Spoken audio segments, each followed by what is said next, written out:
EPT Barcelona is almost here. Ahead of the 2022 main event, we're showcasing one of the most remarkable runs ever by an amateur.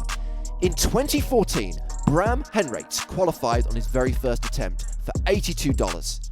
He'd already made it into the money when he found himself up against former EPT champ Mike McDonald. Bram Haenraets, playing in his first ever live tournament, calls out of the big blind with 10-7 off. Who's getting a pretty good price in the big blind? Well, Haenraets has paired his 7. Action's been checked to him. A lead here would not be terrible. His hand will be fairly face up, but there's a lot of bad turns, and this is going to be the best hand a lot. Haenraets bets 25,000. Personally, I just wouldn't want to give Mike McDonald a chance to make me play a huge pot. Mike calls with a gut shot. Patel folds, so heads up to the turn. King of spades. Hasn't changed anything. It's going to be a scare card for Bram, though. He slows down. He checks. So when you bet the flop, you have to know Mike's going to be floating you more often than a frat boy floats the idea of two girls kissing. Mike bets 60,000. Don't let him do it to you, buddy. This card is way too easy to rep. Yeah, there you go.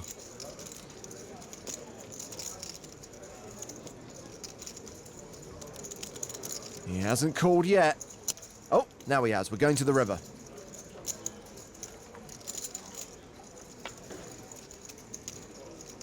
And it's a 10. That's 2 pair for Bram.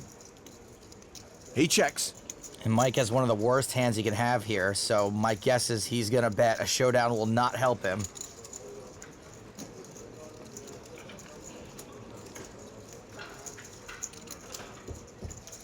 He bluffs with his busted draw, 125,000. And hitting 2 pair on the river, this just became the easiest call ever. Like sitting down to pee when it's dark. Running spades did get there. Bram might be a little bit worried about a flush. I call. He calls. And the Dutch banker, who qualified online for 82 euros, takes a pot off Timex. Mike McDonald at risk and behind. He's run 7s into Bram Haenraets' aces. Mike McDonald tends to run pretty good in these spots, but it doesn't look like he's feeling it. Bram is a 4-1 favorite to eliminate Timex. Ace on the flop. That pretty much seals the deal. Mike McDonald had 2 outs, and now he needs them both. He's drawing dead on the turn. At the secondary feature table, last year's runner-up, Kimukoko, has raised. Action on Bram Haenraets in the hijack.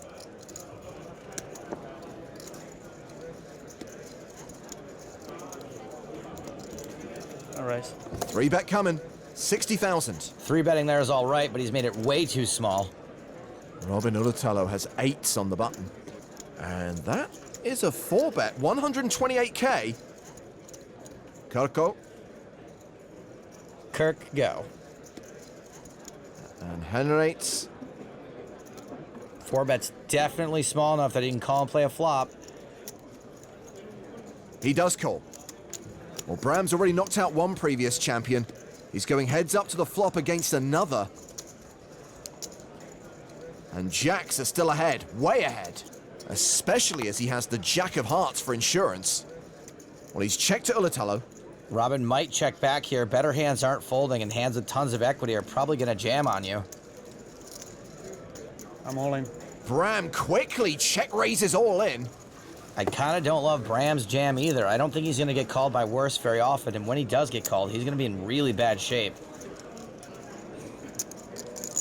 Would be amazing if he got Robin to call here, though.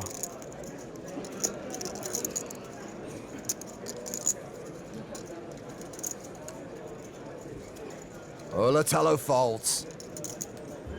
Meanwhile, it looks like another previous EPT winner is about to fall victim to our qualifier. Man, this guy is just David and Goliathing everyone. Katai facing the raise from Haenraets. Spawns with a 3-bet. Action back on Bram. Deciding what to do with aces. All right. Re-raise is the answer. A 4-bet to 153,000. This could maybe be a little bigger, but yeah, no, it's not gonna matter. Here comes the 5-bet from Katai. I raise. That is 258,000. And I recommend that Bram Haenraets is all in. I'm all in. There's the shove. And a call from Katai. Gross cooler. And Bram's a little excitable, but remember, first live tournament. He's already taken out one champion today. Looks like he's going to KO another. Oh, Katai does now have outs. Bram hates it, hates the draw. Katai can survive with a queen. Oh, please, oh, please, oh, please. The EPT 8 Berlin winner still has 4 outs. Looking for a queen on the river. Nope. Dodge, dodge. Bram Haenraets has gone to the flop against Nicholas Rampone. Bram's got top pair, but Rampone has flopped 2 pair. The qualifier is in some deep doo-doo. Bram was the pre-flop aggressor. He continues here. Love the name Rampone. It's like one of those adult parody movies of Rambo. He raises, makes it 225,000. Big fan of raising there. When there's a good shot, your opponent has a piece you can't fold. And folding top pair is probably not the move here when your opponent could have air or a draw. Bram does call. The turn card is a 3. Bram still a big underdog. He checks. And Rampone, having raised the flop, will now bet the turn 400,000. And Bram's got to figure out now if he thinks his opponent's got value, which he's not beating, or a draw, which he is. I'm all in. Bram shoves! Rampone's got to take a second to consider that he might be beat here, but ultimately I think this hand is too strong and he's just never laying it down.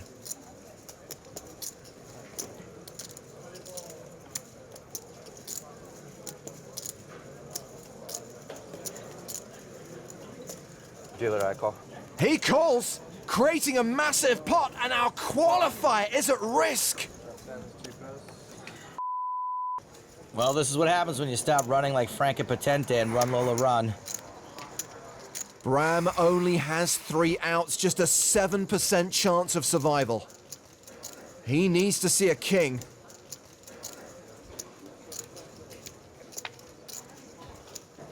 It is a king! He can't believe it. Sorry, dude. No, it's alright, man. It's alright. So sorry. No.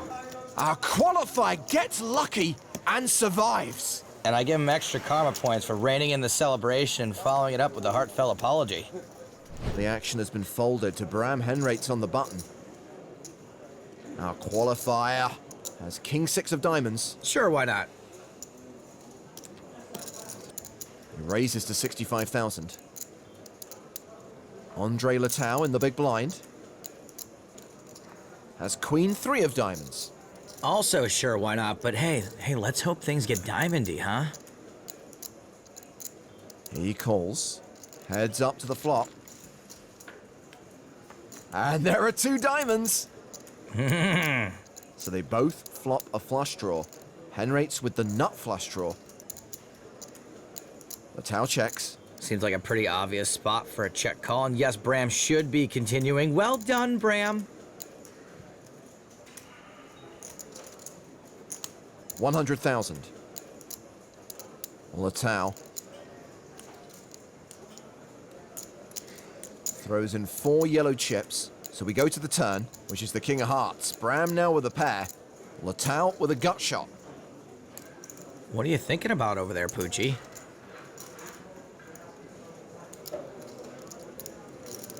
He's thinking about leading, and he does, for 130,000. Not crazy about this lead. I don't think many better hands are folding. And getting raised here would be more awkward than saying you too to a cab driver who tells you to have a nice flight. Bram calls.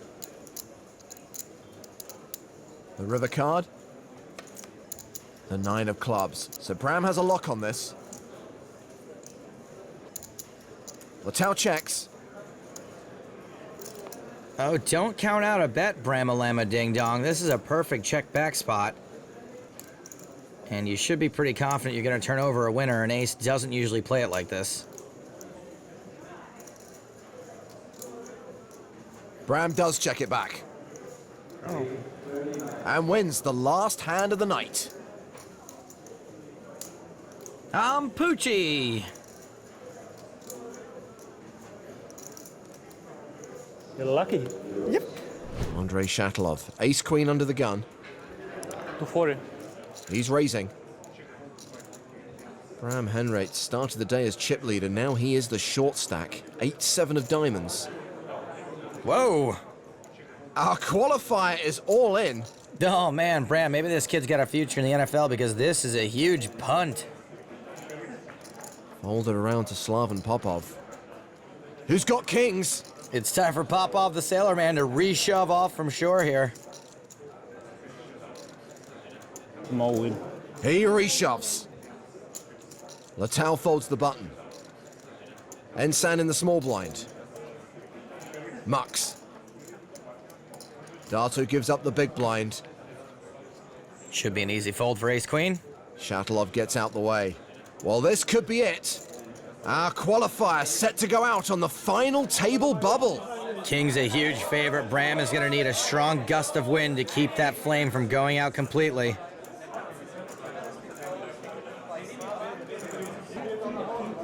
Two diamonds. While Bram flops a straight draw, He's heating up. a jack or a 6 gets him out of trouble. He gets there on the turn. He's on fire. But Popov has a redraw to a better straight. Bram has to fade a queen on the river. He survives. Remember when I criticized him for shoving 7-8? I take it back. I didn't know that was going to happen. Folded around to Bram Haenraets, who's got ace-10. Now, Bram, before you get all crazy here, the guy who looks like the tightest player at the table just raised under the gun. Lots of other short stacks. Simmer down now. I'm all in. Oh dear. He didn't simmer down. Radziva now folds. The blinds are out. Ensan calls. We've seen about a bajillion hands with aces today. We've seen them cracked a fair few times. Will they do what they're supposed to do 92% of the time? Or will we keep playing nine-handed? A 92% chance that our qualifier's flame will be extinguished on the final table bubble. The qualifier hoping this dealer makes it Bram Haenraets' Dracula with a giant bloody suck-out. Friends of the other 8 players on the rail, hoping that aces hold here. Well, Bram is now down to 2% equity. Gulp. Little inside joke there at the sevens between the Germans. I don't get it either. Bram needs to see something on the turn. But he's drawing dead. Flame out. Still a huge cash for a guy who won his seat for just 82 euros. Our online qualifier leaves in 9th place, cashing for 92,000 euros.